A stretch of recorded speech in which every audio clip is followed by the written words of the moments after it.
एक सामाजिक प्राणी बन गया। अपने सामान्य ज्ञान को निरंतर पीढ़ी दर पीढ़ी परिष्कृत करते हुए मनुष्य के सहज ज्ञान ने विज्ञान को जन्म दे दिया, जिससे मानव की असीमित जिज्ञासाओं को जैसे पंख लग गए। 2 पैरों पर चलने वाला इंसान हवा में उड़ने लगा। ग्रहों नक्षत्रों से डरने वाला मनुष्य उन तक पहुंचने लगा। नदियों पहाड़ों से भय खाने वाला इंसान नदियों और पहाड़ों पर बड़े बड़े बांध बनाने लगा। समुद्र की गहराइयों से लेकर अंतरिक्ष की ऊंचाइयों तक को मानव ने भेद दिया। सहज ज्ञान की धारा से उत्पन्न विज्ञान ने 2 पैरों पर चलने वाले एक मामूली प्राणी को प्रकृति को जीतने वाला मनुष्य बना दिया। लेकिन ज्ञान की इस धारा के विपरीत सदियों से अज्ञानता की एक समानांतर धारा विद्यमान रही है, जिसने ज्ञान के मार्ग को सदा से दूषित करने का प्रयास किया है। इस दूषित, संक्रमित और बीमार धारा का नाम है धर्म। धर्म एक व्यापार है। इसके जाल में फंसा आम आदमी कभी ये बात समझ ही नहीं पाता। धर्म और विज्ञान में कोई तालमेल ही नहीं। जहाँ विज्ञान की धारा तर्क, शोध और तथ्यों पर आधारित है, वहीं धर्म का पूरा बखेड़ा अंधविश्वास, आस्था, झूठ, कुतर्क और हिंसा पर आधारित है। फिर भी सभी धार्मिक गिरोह बड़ी बेशर्मी से दावा करते हैं कि उनका धर्म विज्ञान की कसौटी पर खरा उतरता है। धर्म में कितना विज्ञान है, आइए इस वीडियो के माध्यम से इस रहस्य पर से पर्दा उठाते हैं। सृष्टि की उत्पत्ति के बारे में सभी धर्मों ने बिल्कुल अलग अलग झूठ बोला है। इसलिए आधुनिक विज्ञान की उत्पत्ति से पहले तक पूरी दुनिया कंफ्यूज्ड रही।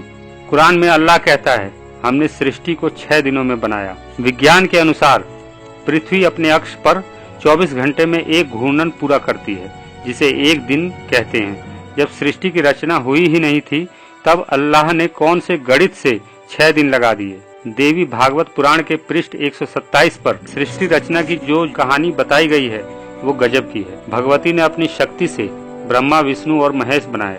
उस समय सृष्टि में चारों ओर केवल जल ही जल था।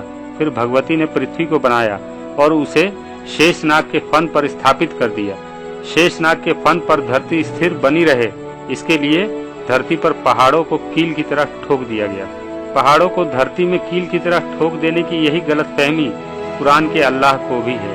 कुरान के सूरह 31 आयत नंबर 10 में अल्लाह अपने नबी को भूविज्ञान समझाते हुए कहता है, अल्लाह ने आकाशों को बिना सहारे के पैदा किया और धरती में अटल पहाड़ ठोक दिए ताकि वो तुम्हें लेकर एक ओर लुढ़क न जाए। यही भूविज्ञान वो कुरान के सूरह 21 आयत नंबर 30 और 32 में भी समझाता हुआ दिखता है। तुमने देखा नहीं, पहले धरती और आकाश दोनों मिले हुए थे, फिर अल्लाह ने पानी से हर जानदार चीज बनाई और धरती पर अटल पहाड़ ठोक दिए ताकि वो तुम्हें लेकर एक ओर लुढ़क न जाए।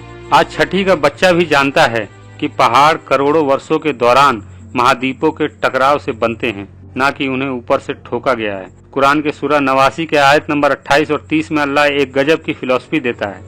आकाश को ऊंचा उठाया, उसे ठीक ठाक किया, उसके बाद धरती को बिछाया। अल्लाह को साइंस की बिल्कुल समझ नहीं, वरना वो ये डींग मारने से पहले 100 बार सोचता, क्योंकि आकाश कोई छप्पर नहीं जिसे आपने ऊपर उठाया और उसे ठीक ठाक किया, और धरती कोई चादर नहीं जिसे आपने बिछा दिया। भागवत पुराण में पृथ्वी के बारे में तथाकथित ईश्वर की समझ कितनी हास्यास्पद है, इस श्लोक से पता चल जाएगा। 7 समुद्र खारे, ईखरस, मदिरा, घी, दूध, मट्ठे और मीठे जल से भरे हुए हैं। ऐसा कोई समुद्र इस धरती पर तो नहीं है। हाँ, दूसरे किसी ग्रह पर जरूर हो सकता है, जहाँ ईख पैदा होते हों, जहाँ घी और मट्ठा देने वाली गाय मौजूद हो, लेकिन अफसोस कि ऐसा कोई ग्रह अभी तक नहीं मिला है।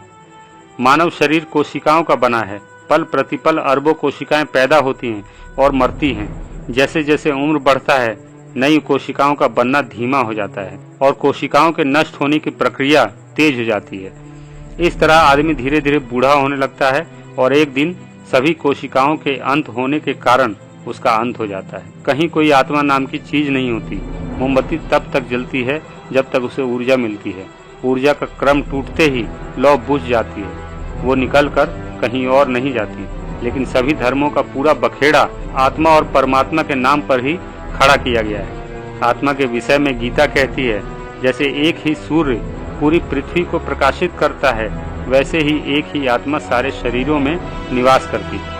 आत्मा न जन्म लेती है न मरती है, यह नित्य और सनातन है। अगर आत्मा न मरती है न जन्म लेती है, तब 1931 में दुनिया की पूरी आबादी लगभग 300 करोड़ थी, जो आज 700 करोड़ से ज्यादा हो चुकी है। ये 400 करोड़ नई आत्माएं कहां से आ गई? शरीर के कौन से भाग में आत्मा निवास करती है? एक सांप को यदि 2 भागों में काट दिया जाए तो उसके दोनों कटे हुए हिस्से कुछ देर तक अलग अलग तड़पते हैं। सांप में आत्मा थी तो उसके किस हिस्से में थी? कयामत के दिन सबको कब्रों से बाहर निकाला जाएगा और मैदानों में इकट्ठा किया जाएगा। गुनहगारों को उनके चेहरे के बल चलाया जाएगा। इस बात पर उनसे किसी मेरे जैसे ही नास्तिक ने पूछा, मुंह के बल कोई कैसे चलेगा? इस सवाल पर हजरत साहब ने फरमाया, अल्लाह की मर्जी से। जैसे अल्लाह ने उन्हें पैरों के बल चलाया, वैसे ही वो उन्हें मुंह के बल भी चलाएगा। अल्लाह ने आसमान को धरती पर गिरने से रोक रखा है। ब्रह्मांड में खरबों आकाश गंगाओं में से एक मिल्की वे के एक छोटे से हिस्से में स्थित एक सौर मंडल में सूर्य का चक्कर लगाने वाली एक मामूली सी पृथ्वी, अनंत ब्रह्मांड की विशालता में जिसकी कोई औकात नहीं, उस पृथ्वी पर आकाश गिर जाए, ये कितनी हास्यास्पद बात है। पृथ्वी गाय पर टिकी है। एक हदीस के अनुसार पृथ्वी एक गाय पर टिकी है जिसके 4000 सींग हैं, और वह गाय एक मछली की पीठ पर टिकी है, और वह मछली पानी पर टिकी है, और वह पानी हवा में लटका हुआ है, और वह हवा एक पत्थर पर टिका है, और वह पत्थर अल्लाह के एक फरिश्ते के सिर पर रखा है। कमठ से समधर वसुधा के पृथ्वी कछुए की पीठ और शेषनाग के फन पर धरी हुई है। धर्म ग्रंथों की ऐसी बेहूदगी से भरी अवैज्ञानिक बातों के रहते कोई भी समाज कभी तरक्की नहीं कर सकता। इसीलिए डॉक्टर अंबेडकर कहते हैं, यदि तुम समाज को बदलना चाहते हो तो सबसे पहले धर्म ग्रंथों को बारूद से उड़ा दो। ये तो कुछ उदाहरण मात्र हैं। सभी धर्म ग्रंथों में ऐसी जाहिलाना बातों के सिवा कुछ नहीं। धार्मिक पुस्तकों की इन्हीं जहालत भरी अवैज्ञानिक बातों के कारण ही विज्ञान के क्षेत्र में धार्मिक लोगों का योगदान 0 है। यही वजह है कि भारत और पाकिस्तान जैसे देश प्रगति की दौड़ में बहुत पीछे छूट गए। यह भी एक सच्चाई है कि जब पूरी दुनिया अज्ञानता के अंधकार काल में निर्मम प्रथाओं के सहारे कुरीतियों पर आधारित संस्कृतियों को गढ़ने में लगी थी, उस समय भारत में वैज्ञानिक चिंतन की उज्जवल धारा बह रही थी। चारवाक दर्शन के नाम से प्रसिद्ध उस दार्शनिक परंपरा को आगे बढ़ाते हुए तथागत बुद्ध ने भी मानवता पर आधारित एक तार्किक चिंतन को लोगों के जीवन का हिस्सा बना दिया। लेकिन धर्म जिन लोगों के लिए धंधा था, उन लोगों ने भारत से उस अनमोल चिंतन को पूरी तरह बर्बाद करते हुए उसके स्थान पर शोषण और पाखंडों पर आधारित एक ऐसी व्यवस्था थोप दी जिसकी वजह से ये मुल्क 2000 वर्षों तक गुलाम रहा। आज भी तर्क और ज्ञान का गला घोटा जा रहा है, जिससे समाज में अज्ञानता बनी रहे। ज्ञान की धारा निरंतर बहती रहनी चाहिए, इसी में संपूर्ण मानवता का कल्याण है। लेकिन ज्ञान के मार्ग में सबसे बड़ा अवरोध धर्म और धार्मिक मान्यताएं ही हैं, जिन्हें ध्वस्त किए बिना विश्व कल्याण की बात करना भी व्यर्थ है। धर्म एक व्यापार है, इसके जाल में फंसा आम आदमी कभी ये बात समझ ही नहीं पाता, क्योंकि धार्मिक गिरोहों का प्रचार तंत्र बहुत मजबूत है।